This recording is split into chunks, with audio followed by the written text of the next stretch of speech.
Hello and welcome back to my channel. This is DailyTech, and in today's video I'll be showing you how to factory reset your Samsung Galaxy A02s. First, make sure that the phone is powered off. Locate the power button, the volume up, press and hold both keys. Once the phone comes on, remove your finger off of the power button. However, continue pressing the volume up.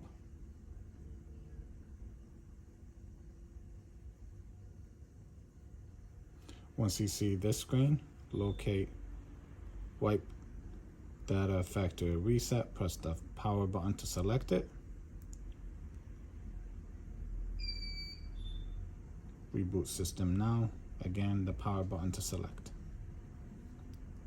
Once the phone comes on, that means it's been formatted completed. And if you found this video helpful, please like and subscribe. Thank you.